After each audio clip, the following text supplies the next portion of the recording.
Why did you establish this school? What was the vision behind it?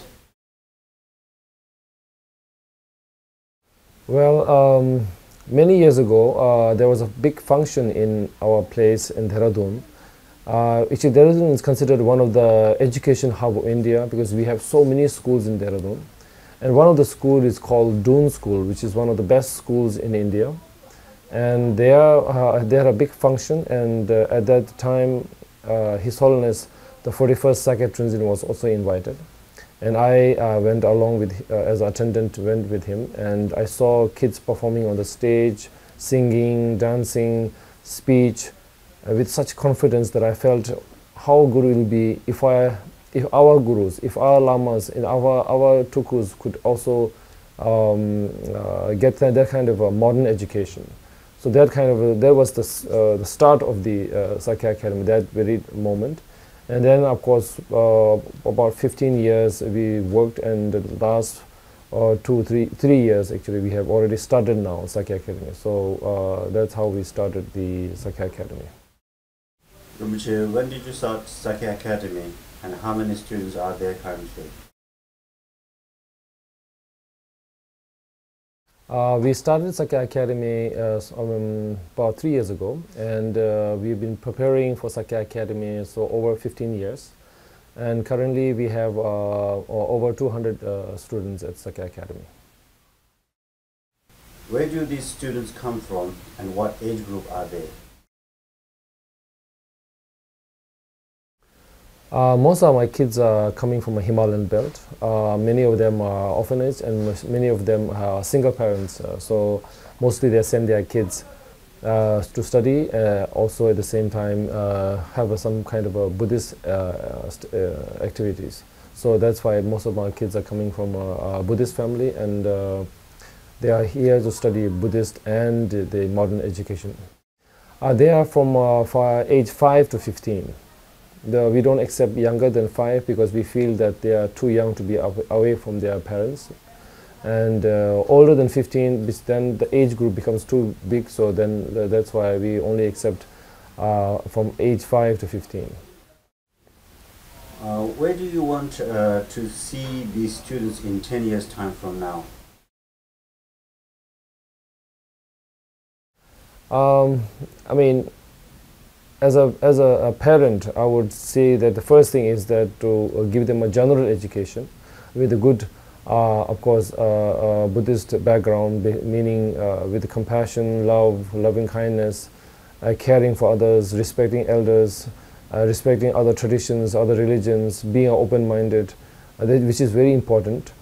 And beyond that, then I would say whatever the kids want to become. That's one of my very important for me, because I don't want to tell them what they should do, what they should not do. What I would like is they would tell me that if they want to join or study further the medicine or law or architecture or engineering, whichever field, or they want to become further studies in Buddhist, like joining Sakya College, Dzongsa Institute, Sakya Institute, Varanasi, and also other major Buddhist philosophy schools.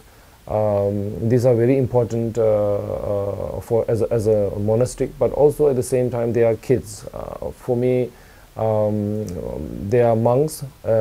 Sakya Academy is mainly for monks, and in the future we also plan to include nuns, because we didn't start with nuns because at the time of we started the Sakya Academy, we had more monks than nuns. So that was the only reason we started with the Sakya Academy monks. And in the future we are also planning to have girls, basically nuns, in the Sakya Academy also. I mean, coming back to the original question, is that I want to see them happy, I want to see them successful. It does not necessarily mean to have a rich or this kind of thing is not necessary, I believe. If they have, they have. If they don't have, they don't have. But the point is they are educated, they are well versed in Buddhist teachings, and that is our goal. What are the needs for Sakya Academy currently? Example, if you need teaching materials, or there's a lack of facilities or a shortage of teaching staff. So what is the current need?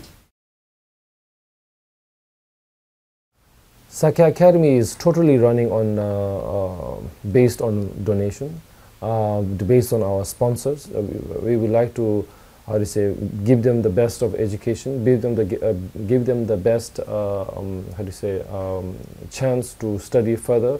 That meaning that we need good educated teachers, not just any teacher, but good educated teachers. At the same time, good facilities like computers, lab, science lab, and all kinds of different things. Also in the sports, how to say, it's important to give them the facilities in order for them to thrive in their own education. So I believe it is very important that from our point of view, that it's very important that we have to give them the best of whatever we can give them. Regarding the staff, volunteers, we don't accept we don't accept fewer than 6 months because or 1 year, because if you change the teacher every few months, it's although we are very happy that the people are applying for a few months, but I believe that it's not really good for the children, because every teacher has their own technique, way of teaching. Their accent is different, every language is different, so kids get confused. So that's why we always try to give them at least 1 year of, even there's a volunteer, we say please come for 1 year, otherwise it will be difficult for us. Otherwise, I mean, other than that, then of course vocational training, this kind of things we have quite often. So, and of course we want professionals to come and give a speech, inspire our kids, give them the how to say, glimpse of whatever field they are in, so they get inspired, so they can study and they can think about their future. Thank you, Ramche. Thank you very much.